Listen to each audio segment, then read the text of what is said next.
Before I ever stepped in the kitchen, I was cooking on an electrical skillet with an extension cord, whether it was inside or outside. Yeah, real chef activities. No stove, no hood, no ventilation, just faith and fire hazard.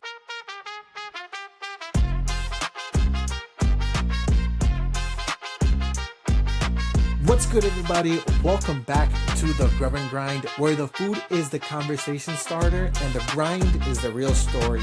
My name is Uzziah, Chef Uzi, whatever you want to call me. Chef back in the day. Back then, not so much. Professional chef now? I guess you could say.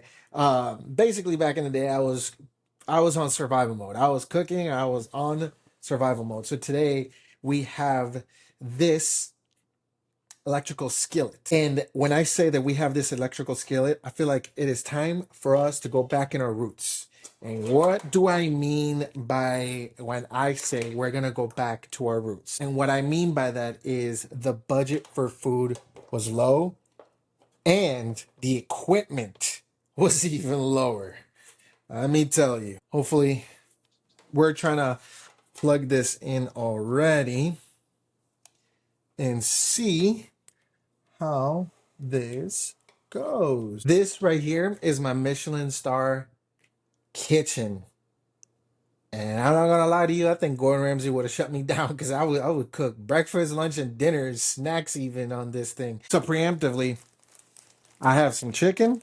We got some veggie medley, and we're gonna cook some chicken and I would say rice and vegetables for today's meal. Now, I know that sounds crazy, okay?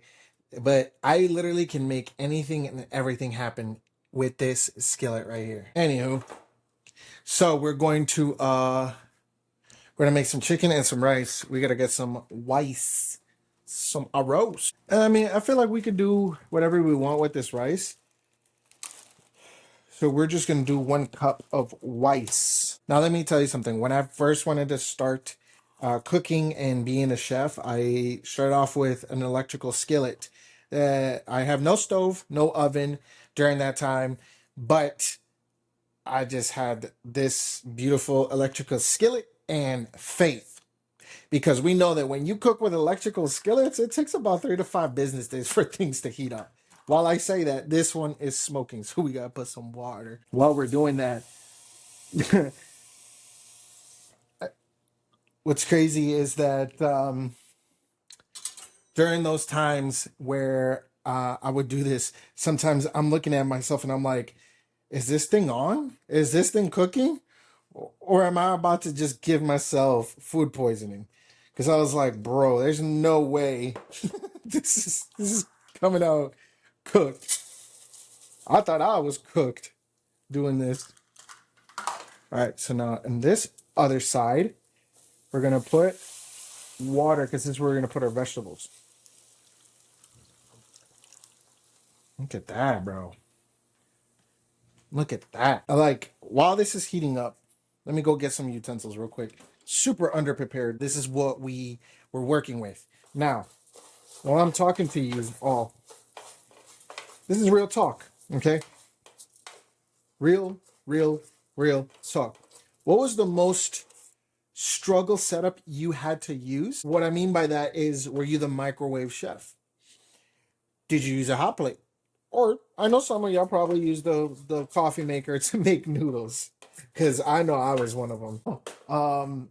And don't lie, because I know some of y'all get creative. Okay, I know some of y'all get creative. While we're cooking this, I just can't help to think about the time where me and my grandfather would be outside, and we would be when we didn't want to cook inside the house. We had a stove, we had ovens, we had everything. It was during the summer, and me and my grandpa would always sit outside, and we would have an extension cord. We would get an electrical skillet, and we would make one of the best meals out there. We have tortillas. We had this like package of ground beef that he would get from Walmart, and then he would get like a canned. I know this sounds crazy, but canned mushrooms. So with that, he would he would use that, you know what I mean? And he would make like this guisado outside, and then we would just warm up the tortillas and eat. Rice is ready. We're going to put some water. Let's put a pause on that story. Let's put a pause on that story. Okay, we're gonna do that. Boom, boom, and then we're gonna add a little bit of sesame oil to give it that a deliciousness. And while that is cooking, I have to wait for this to bubble up. I remember sitting out there and making memories with my grandfather because we would sit out there. He would tell me stories when he was younger, when what he would do, with work and everything. And during that time, I was just like, look, we're just eating food. You know what I mean? Like we're having a good, I'm just eating with my grandpa, and that's it. And I didn't really think much of it. Now that I'm older, I was like, man, this that really meant something to me. I remember vividly that extension cord literally was doing a lot of work. It was like it was using the electrical skillet. It was using the speaker that I had outside while we listened to music. And like paint the picture. Summer day, we're out there and this park bench that he got, and in his backyard, we got this long extension cord just going from the outside outlet to his backyard. And then we would sit there and he would just cook, sitting down, we're cook, he's talking, he's drinking, and then I'm there just chilling, talking, and then when it's done, he puts it there, we're talking, enjoying nature, enjoying everything, and then after that, food's done and we start eating. And I was like, man, in my head, I was like, this guisado is like the best thing I've ever had. And I thought that we were just eating food. And at the time, that's what I thought. It was just we were just eating, But ultimately, nah, we were building something. And with that, I have a second question to ask y'all. Did you ever have moments like that growing up where now you look back and you're like, dang, that meant more than I realized? Fast forward during those times. Sophie and I are living together, and we do have means for a stove, and we had means for an oven and stuff like that. But I also was, doing electrical skillet cooking. My wife can attest to it. We had one of the best meals on the electrical skillets. Like no joke, we did. The first time that I wanted to perform on my TikToks, I literally used uh, electrical skillets. You could go back to my TikToks, like the Zayas table one, where I was in there. I did a Japanese curry. I did the rice. I did the curry. I even fried the pork chops, marinated them, fried them all in the same skillet. So as soon as the rice was done, dumped it out, put in a container so it could stay warm. Did the curry, put it out, put in a container, clean it, and then I did the fried on the same skillet, same thing, same thing. And in all honesty, it was one of like the best meals that we've had. Fast forward, my wife was very supportive, and the people that I had around there, they knew that I've always wanted to be a chef. I always wanted to cook, and I always wanted to do things like this. I got this opportunity where I was able to cook in a real kitchen. Now, let me tell you, when I stepped foot in that kitchen, I was like, so this is how y'all been cooking. Di- okay. And I remember I was like, okay, all right, this is how y'all been cooking. Y'all got broilers, y'all got deep fryers, you got what is it? The big refrigerators, like bigger than this, big refrigerators. And what's also insane, it was like I went from literally cooking on a skillet, like an electrical skillet, to like cooking in a real kitchen. It felt like I was literally having like a beaten up Honda Civic, and I upgraded to a Ferrari. You know what I mean? Like I was like, what? And the crazy part was, hold on, the crazy part was that it didn't phase me. I was ready, And what's crazy about that is that people think that they need the best setup possible. Like they think they need everything perfect. And I'm not gonna lie to you, during that time, I just jumped the gun. I had the opportunity, I went for it. jumped the gun, and I was like, I'm here, and I did it. And years later, still doing it. I learned my fundamentals, who I am as a person, as a chef, as me, Uzziah, me.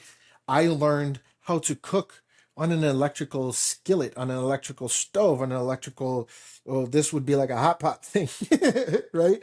Um, I learned how to cook on this. And that's what's crazy about it is that I did that, and when I started cooking in a real kitchen, I was like, you know what? I can do this. And I'm not gonna lie to you, the first couple of weeks, like I said before, it was hell because I had to adapt to it, you know? But because I stayed ready and because I was committed and I was like ready and I had faith and I didn't use the excuse that I needed tools, that I needed this, that I need that. And I just went for it. I succeeded in it, you know? And literally when I finally had the opportunity to even cook in even better kitchen after that and all those things, it was like game over. It was like I was just able to move left and right because I started with this and then I upgraded to ventilations and all this stuff, you know, like there was no fire hazard, there was none of that. Like I knew how to do all this stuff.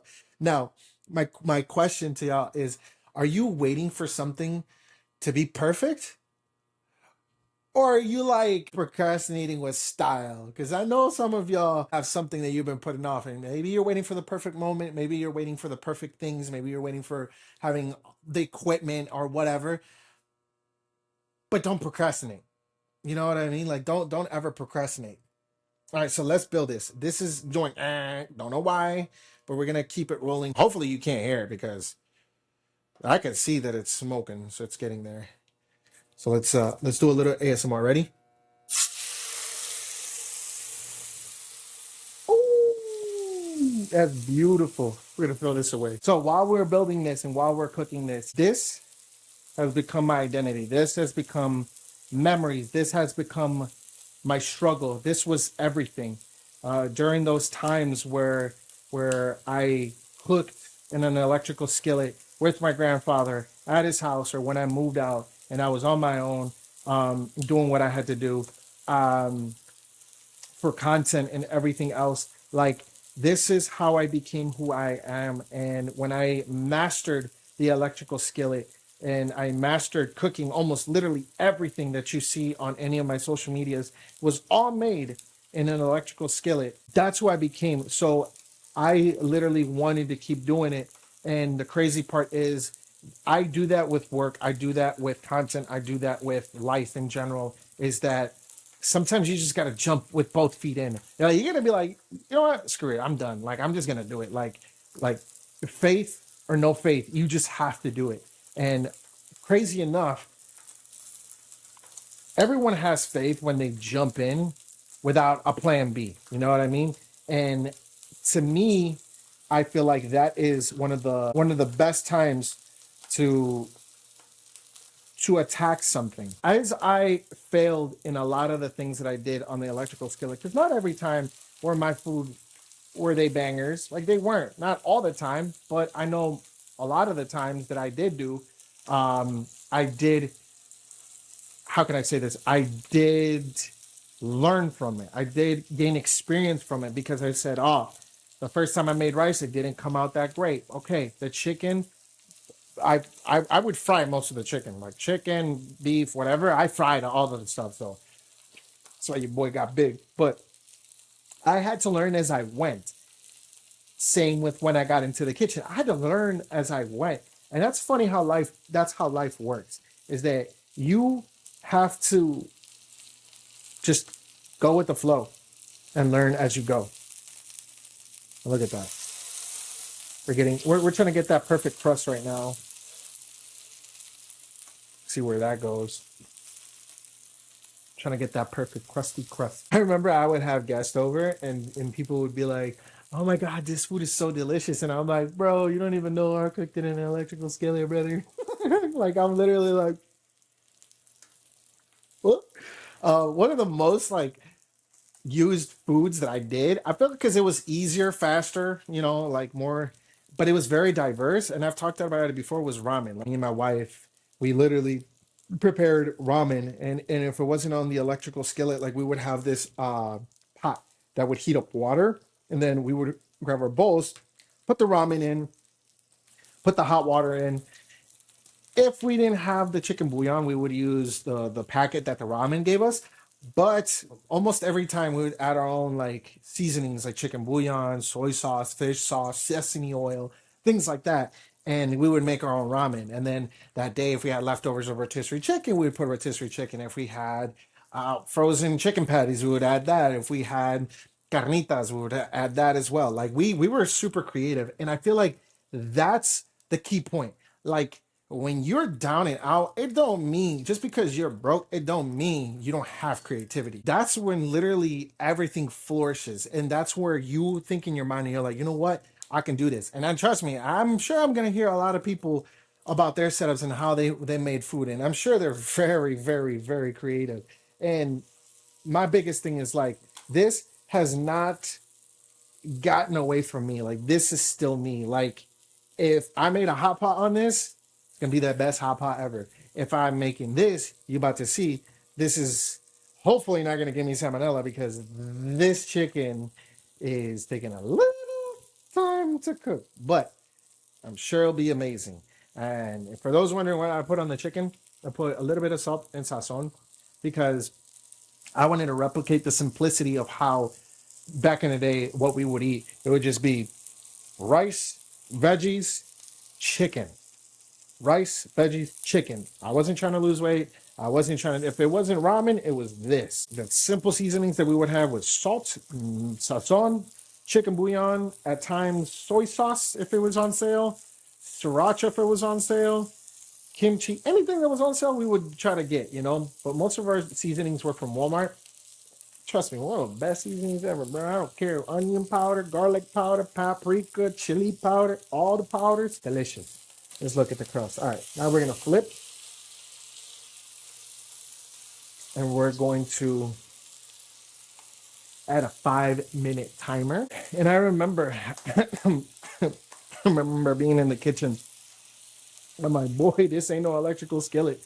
But what's crazy is seeing the way that this is and seeing the way that the electrical or the way that the griddles work at work, the broiler even. I like knew how to adapt to it because the broiler I use it like if I was using the grill outside. The electrical skillet, I would implement what I learned from it, how to test the temperature, how to test everything, like while I use the griddle. When I was do breakfast, lunch, or dinner, you know, while I was cooking crepes or pancakes or eggs or French toast or liver and onions or any of that stuff. Trust me, I promise you. Yeah, there was no liver in your pancakes, okay? Trust me. I learned how to not mix those together because trust me, a lot of people don't like the liver and onions. I don't like liver and onions. I had to cook that. That was like one of the most best selling things at this restaurant that I used to go. And I was like, well, I couldn't. I probably had liver once when I was a kid, and it wasn't my choice. I was forced to eat it by my grandma. Shout out to my grandma Mandita. She's the one that made me eat liver. I think it was in like in a sopa that she made in a soup. And yeah, I remember I was like, "What is this?" And she's like, "Es carne, cómetelo." And I was just like, "Oh, okay, cool."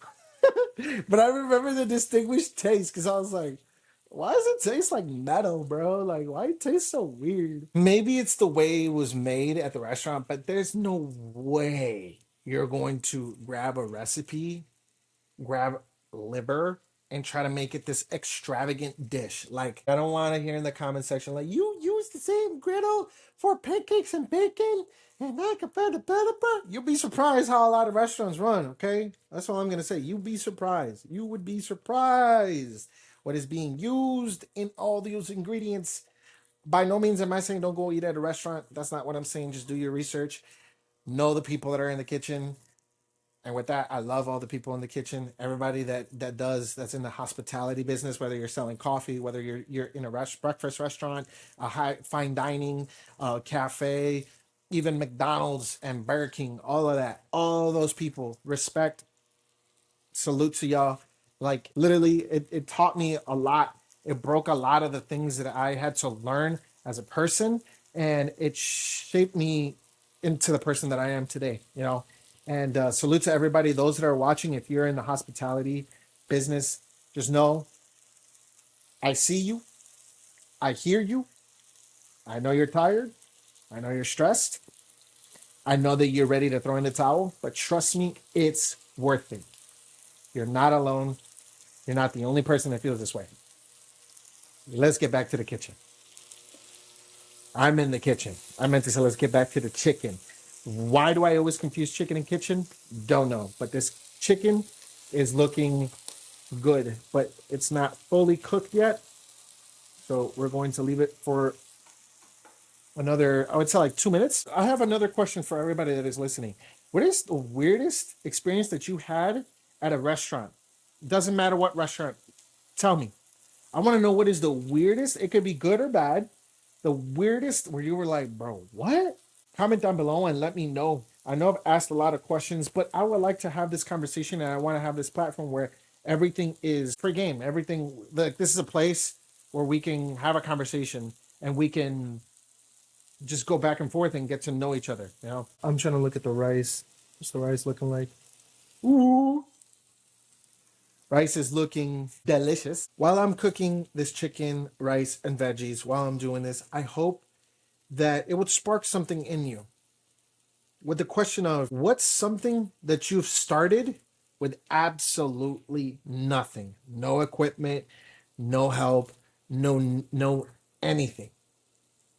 If you haven't, what's your excuse? So we're getting close to having this chicken cooked, bro. It tastes nothing like, it just tastes like salt and sesame. Oh my gosh. Oh my gosh. We're just trying to have this cooked. Let me see. Is this cooked? Or am I about to get myself salmonella? You tell me. What do you think? What do y'all think? Is this cooked? Or am I cooked? Give ourselves a plate and get ready to enjoy this meal. Here we go. Let's squeeze it one last time. At the restaurant, they taught me not to do this, but I'm doing it regardless. Don't care. Alrighty. I think we're done. Let's shut this off. Let's put this away. Let's put this a little bit more back.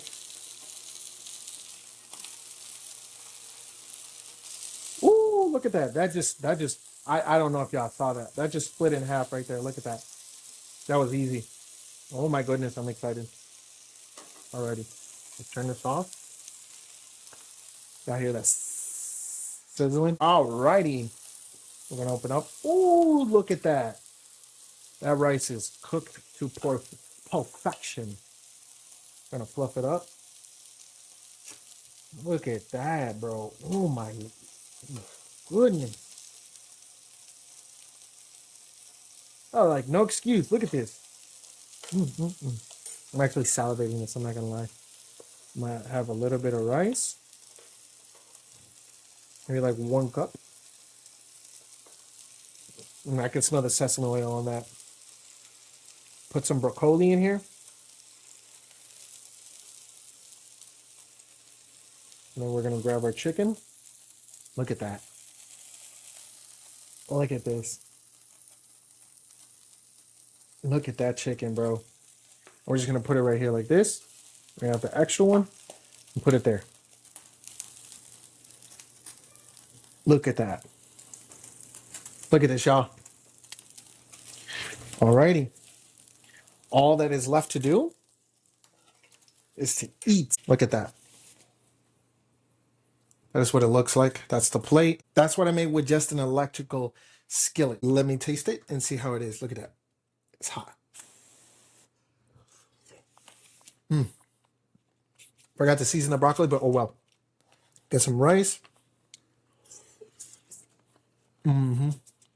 Mm-hmm. Mm-hmm. Mm-hmm. All right, let's grab some chicken. Oh no, that's what y'all are waiting for. The chicken. Oh my god. Look how tender it is. Look, look, look, look, look, look, look. Tendernism. Look at that. If this episode hit, make sure to comment, leave a like, share it with somebody. All the questions that I asked, most importantly, if they're wanting to start something, but they haven't, and they're procrastinating on it, share this video with them. I hope this sparks some inspiration and you'll enjoy it. Watch this. Mm, mm, mm, mm. I'm going to finish this plate. Have a terrific rest of your week. Just remember, don't wait for the perfect moment. There's no perfect setup. There's no perfect moment. There's just you and the grind. I will catch y'all on the next episode of the Grub and Grind. My name is Chef Uzi. Bon appetit.